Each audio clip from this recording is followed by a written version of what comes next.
Hay personas que quizá no han descubierto todavía la alegría de cambiar de idea.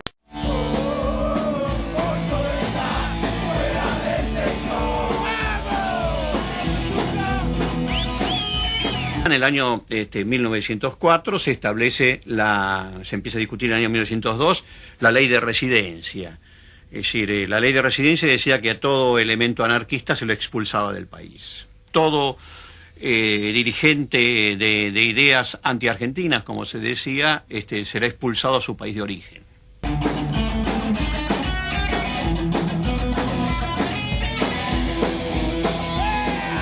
Fueron constructivos, eran creadores. Bastaba un anarquista para comenzar a difundir la idea.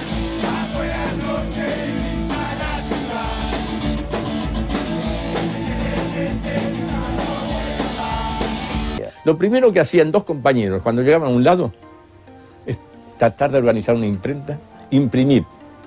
Si no podían folletos, panfletos, lo que fuera, pero difundir la idea. Lo que hay que hacer son sociedades de resistencia frente al capital, frente al Estado. Es decir, no sindicatos. El sindicato es un instrumento de negociación digamos, y siempre termina en una posición intermedia. Lo más valioso, tal vez, de los anarquistas y de los socialistas también, era, por ejemplo, su pacifismo a ultranza, su creencia en las bases y en la vida cultural. Es decir, sin vida cultural no había futuro para ellos. Y en todos los sindicatos, es una cosa que realmente parece mentira, vista desde el punto de vista de hoy, estaba la biblioteca y estaba también el conjunto filorodramático. Es decir, todos los sábados a la noche se hacía teatro, pero un teatro de lucha, un teatro que informaba a las bases.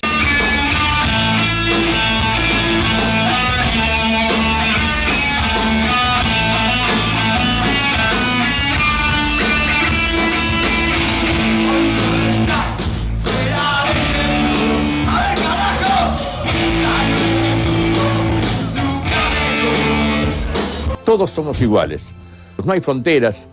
Nosotros nunca nos hemos podido identificar con ciertos nacionalismos, aunque sean de izquierda, porque la palabra nacionalismo va en contra de algo que tengo yo dentro mío. No hay nacionalismos, hay humanismo.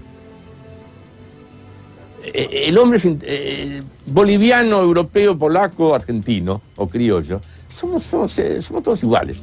Nadie les había dicho al hijo del pueblo que tenía que romper las cadenas y tenía que levantarse. Por lo tanto, el discurso de liberación, de una revolución social posible, de una sociedad igualitaria, era aceptado, más como una cosa posible en la vida de uno. Es un mundo sin gobiernos y donde no sea necesario gobernar. Un mundo donde las personas puedan autoconstituir, mediante una mancomunión de esfuerzos, una sociedad más benéfica y donde el poder no pueda estar separado de la comunidad. Esa idea era inédita.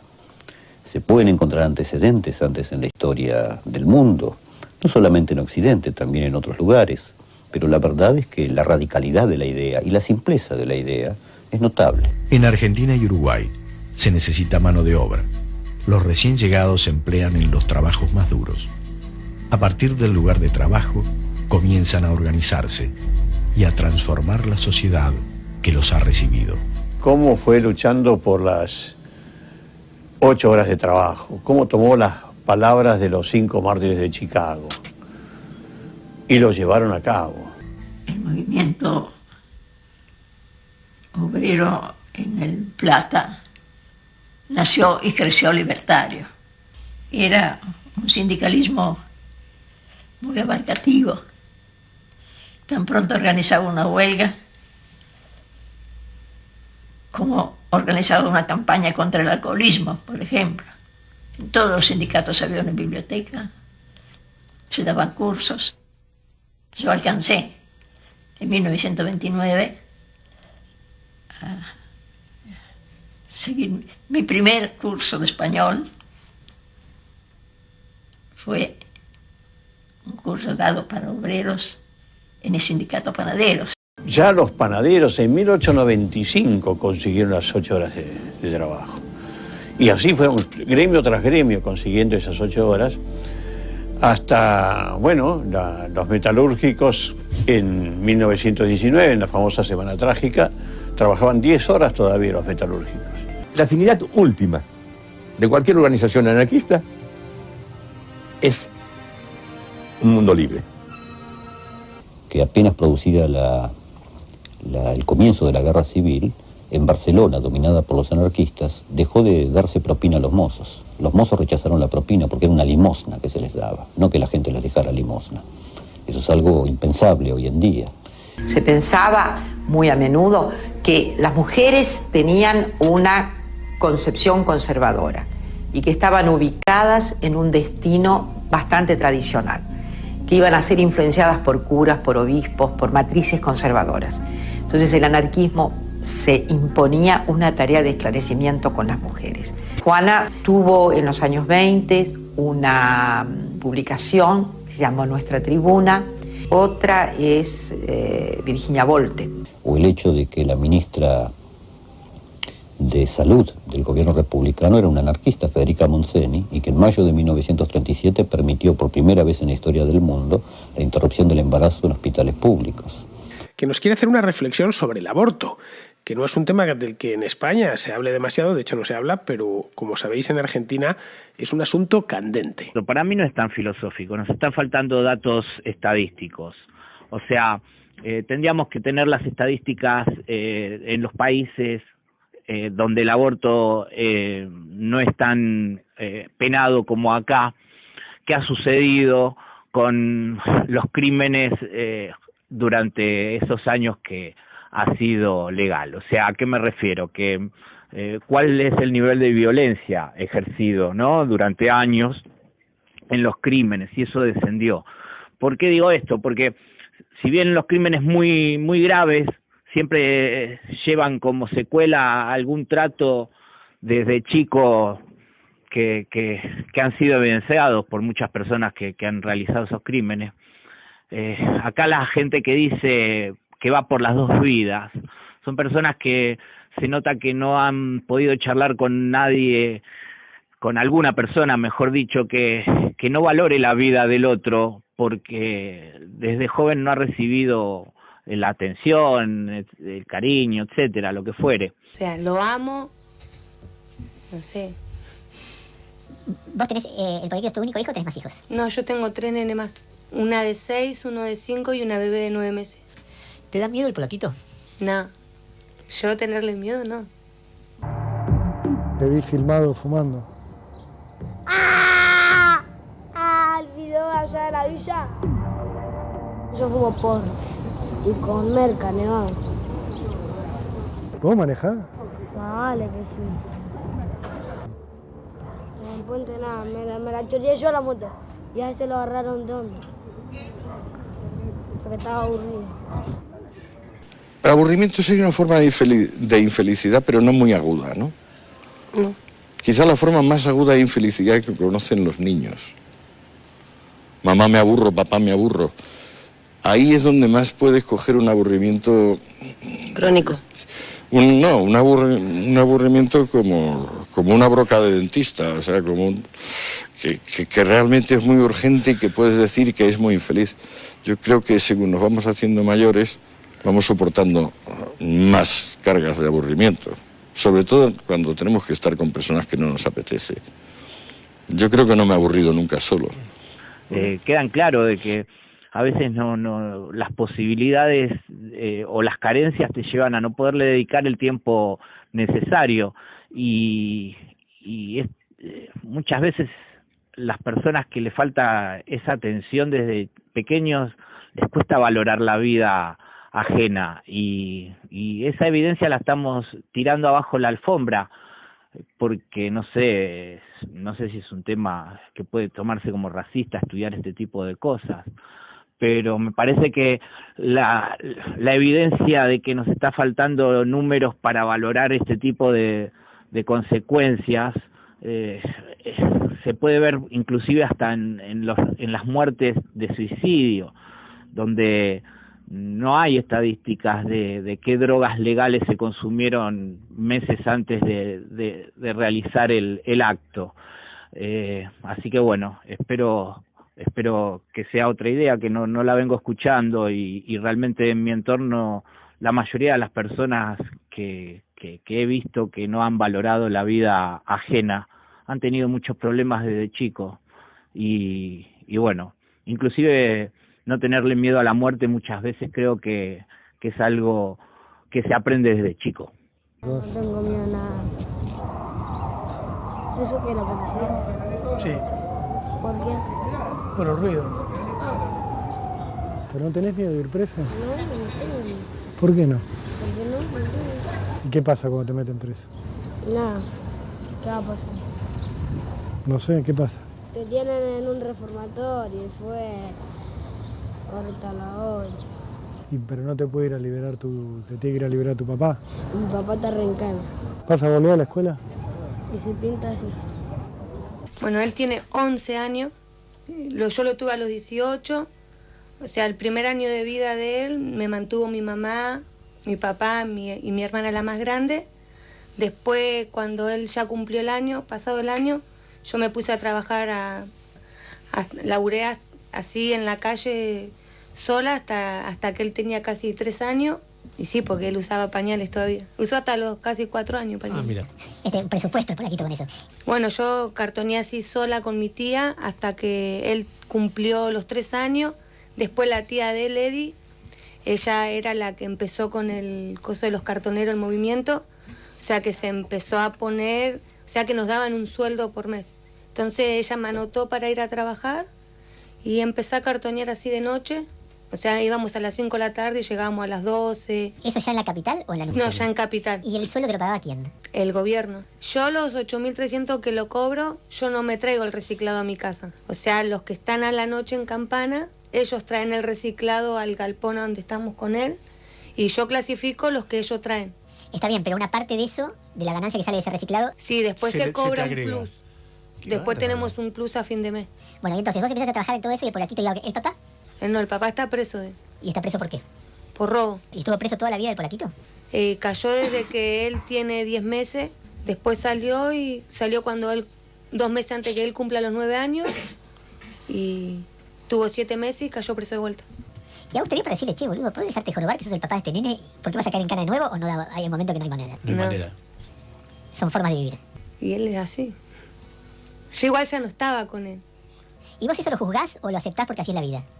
Y es lo que me tocó. No es lo que quise, pero en cierta manera fue lo que elegí.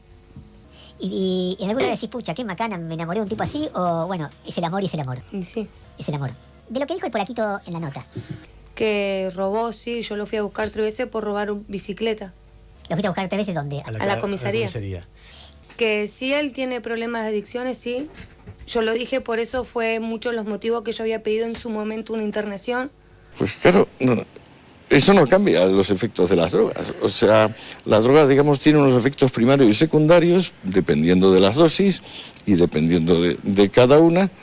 Y las tomes por aburrimiento, las tomes por conocimiento, las tomes por estar más cerca de otros. Yo creo que una de las razones también por las cuales se toman es junteidad, o sea, hacer sociedad, hacer comunidad con otros. En todo caso, me da la sensación de que se han convertido en algo inseparable del fin de semana. Y el fin de semana, a su vez, algo inseparable de la gente joven. ¿Por qué un chico de 11 años se hace adicto a la droga? ¿O cómo? ¿Cómo ocurrió? ¿En qué momento? ¿A los 8? ¿A los 5? ¿En qué momento? O sea, como me di cuenta a los 8, casi para 9. A los 8 años. ¿Y cómo fue? El barrio. El barrio. También capaz que yo no fui lo suficientemente... O sea, no lo contuve, no sé. Pero yo iba con él encima. Teníamos un canastito, o sea, un cajón era. Y él iba arriba conmigo, él siempre fue conmigo a trabajar. A esa edad, ¿no? Hasta que subí al sistema y ya no lo pude llevar más. Y al trabajar de noche es como que él ahí aprovechó y se iba. Y cada vez se fue descarrilando más y cuando lo quise sostener ya se No, está bien, pero viste que todo el mundo dice, ¿cómo entra la droga en los barrios? Pero es a tal temprana edad. Y es porque todo el mundo consume en el barrio. Todos. Chicos chiquitos, capaz que hay más chicos más chiquitos que él, pibe más grande. ¿Pero que empieza a fumar marihuana o paco o cocaína a los 5 años, a los 6 años? No sé si a esa edad. Pero que tipo 9, 10, sí. Por mi casa sí, lo hacen. Y el barrio no saca carpiendo los tipos que venden, no hay manera, es inmanejable. No. ¿Cómo usted puede con un tranza? Si no puede la policía, ¿vamos a poder nosotros? Yo voy y me planto. ¿Vos por qué le vendés droga a mi hijo? ¿Qué van a hacer? ¿Me van a recagar a tiro? Si no hace nada la policía, menos voy a poder hacer yo. Cuando vos eras chica, ¿había igual cantidad de droga en el barrio? No. Eso es nuevo. Ahora se drogan más, sea en el tiempo que yo andaba, o sea, que yo era más chica, todavía no existía tanto el paco, la base. O sea, esto es una cosa de los últimos años. Sí. ¿La policía cómo es en el barrio? Lo que vos puedas contar. No sé, porque yo nunca tuve problema con la policía. O sea, sí anda, pero no anda a donde tiene que estar y cuando tiene que estar no está. Porque si están los pibes vendiendo droga ahí, ellos pasan por allá. Y si llaman, ellos nos vuelven a cruzar a donde están ellos. Contá cómo es el barrio. ¿El barrio tiene pavimento, no tiene iluminación, no tiene cloacas, no tiene, las escuelas son buenas? ¿Cómo es el barrio? Sí, luz hay. O sea, para mí es normal, no sé, me crié ahí, nací ahí, o sea, lo veo. Fernanda, no sé si es cierto o no lo que tu hijo decía en la nota, pero él daba toda la imagen de que no iba al colegio. No, él no va al colegio. ¿Desde cuándo no va al colegio? Él hizo primer grado bien. Sí. Segundo, ya empezó con problemas por conducta. O sea, se le había reducido. No, primero tenía que quedarme yo las 4 horas con él. Capaz que me quedaba 2 y lo sacábamos. Después se le redució el horario. Iba 2 horas, 2 horas por día. Después empezó a ir 3 veces por semana. Después se le sacó a 2 veces por semana. Hasta que después fue 1 vez por semana, 1 hora con un hombre. Yo, para aclarar, y esto a recomendación de la escuela, de reducir la carga horaria, no por una voluntad de la familia. No, yo no, ellos te ponen el cronograma, no sé qué se dice. Hasta que empezó a ir 1 vez por semana, 1 hora, y después no fue más. Pero perdón, cuando no fue más, no puede haber sido por una recomendación de colegio. No es que esté poniendo en duda eso, no creo que una institución educativa diga... Porque no lo podían sostener. No lo podían sostener. Ellos dijeron que no estaban capacitados para tenerlo. Sí, te lo echan si no lo pueden manejar. Pero, y no había otra instancia en el consejo escolar de Lanús, digo. Después se cambió de escuela. Sí. Primero iba a la 77, que queda en la esquina de mi casa. Después de ahí lo pasé a la 79. Fue a la 79 un tiempito. También empezó con mal comportamiento. Y ellos... bueno, también había días que no iba, días que iba, hasta que ellos me dijeron que él tenía que hacer un tratamiento psicológico. Lo atendió una psicóloga, o sea, a él, a mí, y después la misma asistente social de la escuela 79 me sacó un turno con el neurólogo. Yo lo llevo al neurólogo, le hacen el estudio en la cabeza, creo que a los 2 días, no sé, no me acuerdo, fui a la psiquiatra. Yo sola, sin él. Fui a la psiquiatra miró el resultado que me dio el médico, que era de los aparatitos, y aparte la psiquiatra ahí me recomienda que tome risperidona de 1 miligramo. Yo le empiezo a dar, él estaba más calmado. ¿Iba al colegio? Digo, porque la única manera de rebelarse ante determinadas situaciones es la educación, no es la única manera de... No, él iba al colegio así calmado, cuando él tomaba la pastilla, bajaba un cambio, iba a la escuela. Después de esa escuela no fue más, porque la 77 intervino que él tenía que volver a esa escuela. O sea, volvió a la 77 y empezó, bueno, después, creo que llegó el tiempo de las vacaciones y... O sea, estuvo un tiempito, después no fue más. Después yo le saqué el medicamento. ¿Pero y no fue más por qué? Porque venían las vacaciones. ¿Y después de las vacaciones? Después de las vacaciones yo ya le había sacado el medicamento. Medicamento porque le estaba haciendo mal. Está bien, hice mal porque tenía que haber llevado a la psiquiatra que que le bajen la dosis, no sé. Está bien, hice mal porque tenía que haber llevado a la psiquiatra que le bajen la dosis, no sé.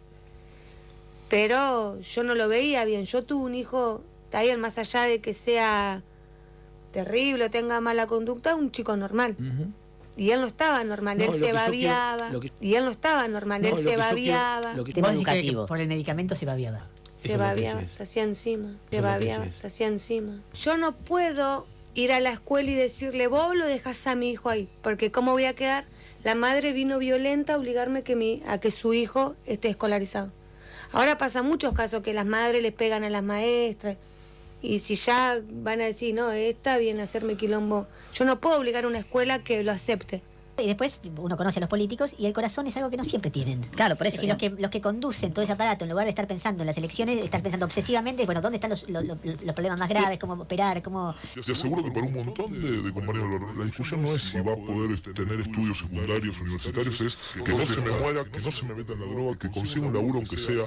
Muchos dicen, yo creo que empieza a laburar antes, porque si, digamos, nosotros, digamos, hay un tema del trabajo, de cuándo empieza a laburar, porque el trabajo los ocupa, porque el trabajo es algo que puede ocupar. Futuro. A lo primero lo tomó todo como que se sintió recanchero. Fernanda, tipo como el hit del momento. ¿Cómo es el...? Ah, sí. Un montón de problemas, que tiene un problema de salud mental y psiquiátrico, y que tendría que estar tratado, es terrible. Lo han empujado a un abismo también, porque lo pusieron en un rol donde está muy confundido. No sabe si lo que hizo está bien, está mal. ¿Cómo es en tu casa? Se las manda a veces, porque es insoportable. Sí, es muy insoportable. Porque él se levanta y él tiene que ser él. El centro del mundo es él. Él es todo. Lo baño, en realidad. ¿Por qué lo bañas? ¿No se puede bañar solo? Sí, pero... ¿Y la mamá? Lo baño. Quiero saber hasta qué edad se bañan los niños. Lo bañas. Y él creo que lo voy a bañar hasta que se junte, no sé.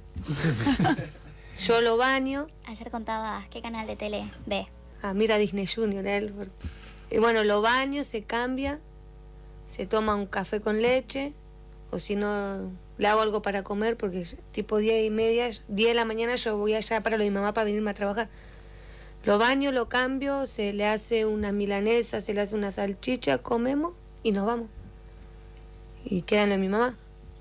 En Estados Unidos, te pongo un dato, la criminalidad bajó 20 años después de entrar en vigor la ley del aborto. En Estados Unidos la ley del aborto se despenalizó en el año 1973 y a partir de ahí, a principios de los 90, cuando habían pasado unas 2 décadas desde la aprobación de esa ley, de la despenalización del aborto, los sociólogos constataron que había descendido notablemente además la criminalidad en las ciudades, es decir, los delitos comunes.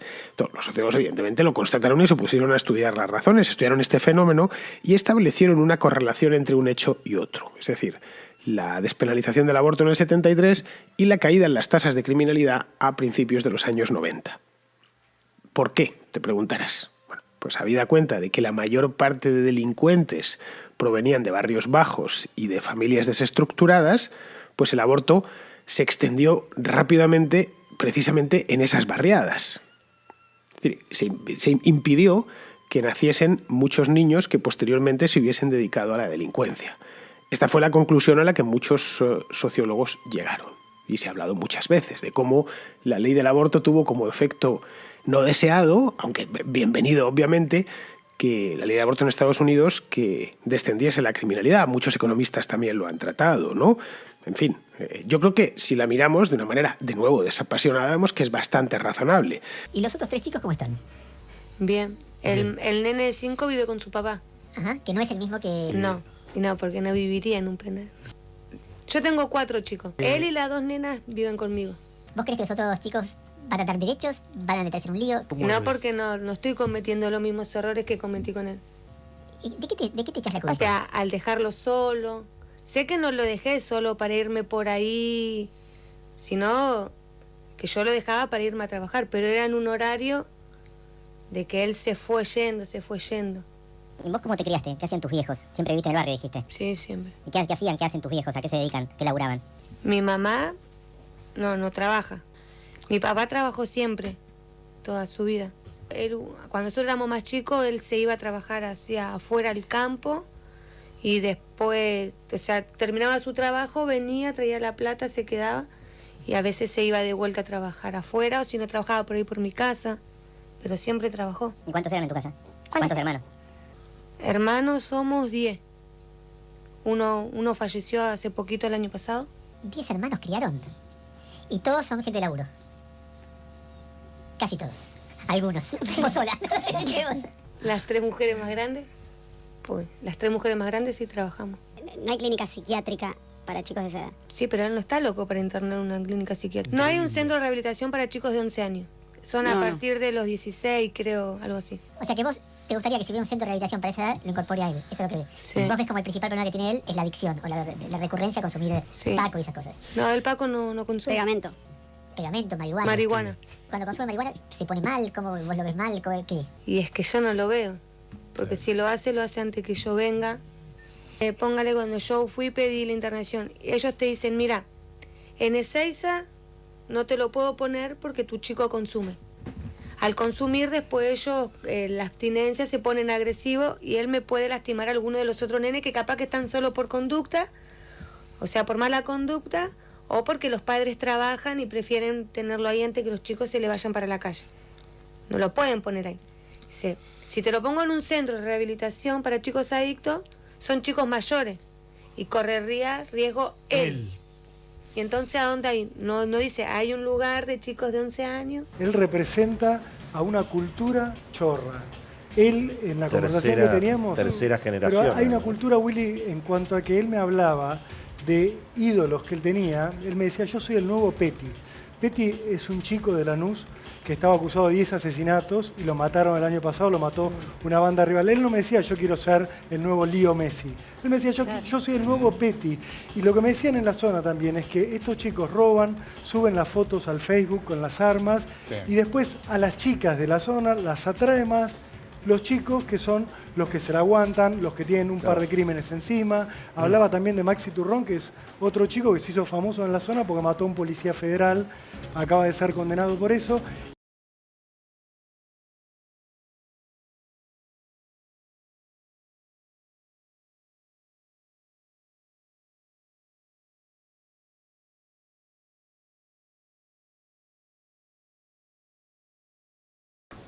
La imagen tradicional del anarquista es de una persona con una capa negra que anda con una bomba enorme como un globo negro. Esa es una imagen no solamente equívoca y equivocada, sino que no tiene nada que ver con los anarquistas, que se parecían más bien a santos, es decir, a personas que evangelizaban en pos de su idea a las poblaciones. A mí, o para los anarquistas, entendemos que el ladrón profesional, la persona que vive del robo, ha hecho un modo de vida de ese robo. Nosotros lo consideramos un burgués. Entonces la expropiación, en ese sentido, como medio de vida, no se acepta. Ahora, como método, como estrategia revolucionaria en momentos determinados, se ejerce, pero para resolver un problema colectivo, no un problema individual. Y esto tampoco es nuevo, porque ya Lenin lo practicó en el 1900 con Stalin y otro equipo completo de salteadores que tenías para engrosar las arcas del partido. También se dedicaban al atraquismo. Eso no es nuevo en el movimiento obrero. Mi posición frente a la corriente del anarquismo expropiador es de rechazo absoluto, porque como táctica es desastrosa. Desastrosa para cualquier tendencia. Lo supieron los tupamaros que le ensayaron y para ellos creo que fue negativa. De todos modos, para el anarquismo ha resultado muy negativa. Lleva al caudillismo, a la militarización, por algo que es inconmensurable con la vida humana como es el dinero. Una forma de desacreditar el anarquismo no era decir directamente son personas que quieren la igualdad y la justicia. No, son personas que matan. Con lo cual no quiero lavarme las manos de que hubo anarquistas que creían que matando a determinadas personas, que personificaban en este momento lo peor de la sociedad, se consigue algo. Yo creo que no se consigue nada. Hubo anarquistas de la propaganda por el hecho que consideraban que esto sí era posible y era beneficioso.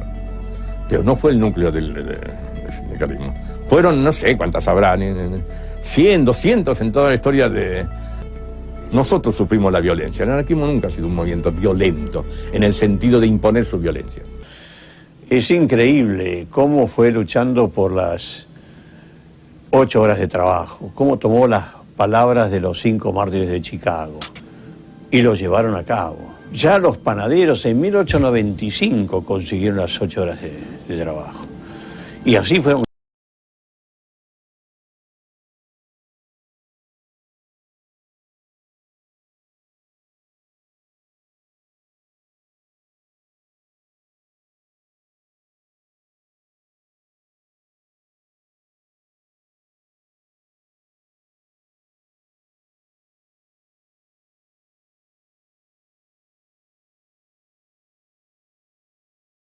Ellos se encuentran a la vuelta de España con una derrota espantosa en todo sentido, con dos enemigos fundamentales, el fascismo y el estalinismo.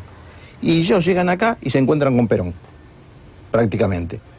Primero precedido por el golpe del 43, un golpe claramente pro-eje, digamos.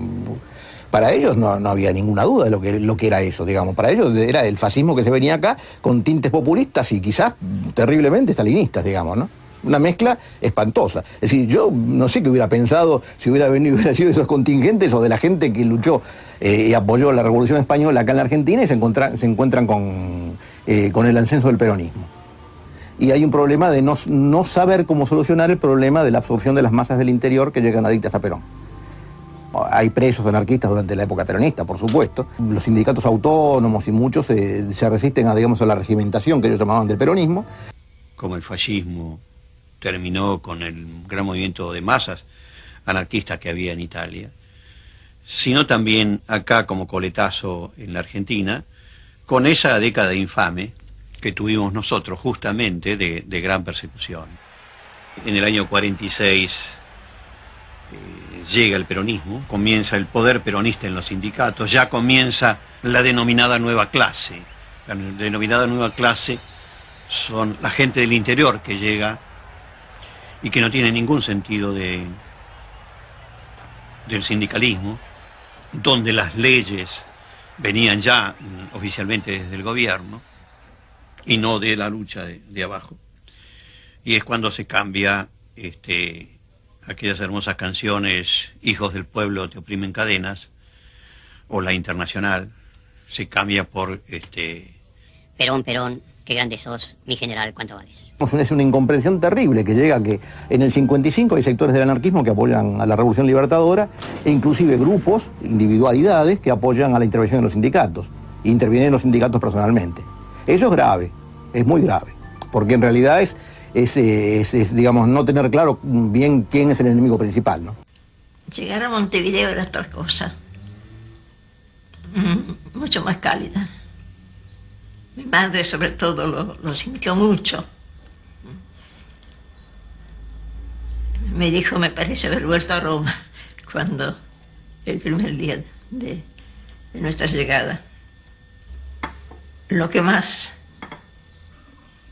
nos impactó fue el espíritu de comprensión y de libertad de la gente común.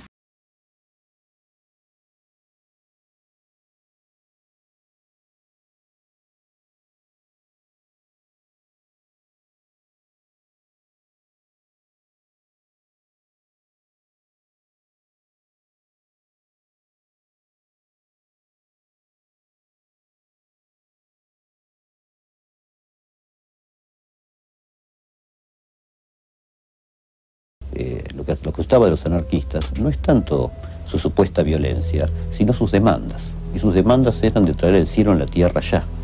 Algo que le implicaba una transformación tal de la sociedad que asustaba a los poderosos. ¿Cómo llegamos a esa sociedad libre de iguales? Donde no hay opresores, donde no hay oprimidos. Si hay una cosa y la otra. El modelo de sociedad en el cual están pensando los anarquistas, una vez que se ha criticado al Estado, las formas de organización autoritarias, a las formas represivas de control de la moral, y una vez que se ha criticado a la familia tradicional, lo único que queda es la amistad. Es el modelo de la amistad moderna, proveniente de la idea de fraternidad de la Revolución Francesa, pero también de las prácticas amistosas que comenzaban a tener cada vez más importancia en las ciudades metropolitanas, donde las personas eran anónimas y tenían que luchar por la existencia y dependían mucho de los lazos amistosos. Por lo tanto, es la figura de la amistad lo que se encuentra en la base de la antropología anarquista. Querían construir una sociedad en donde la amistad fuera el cemento de sociedad.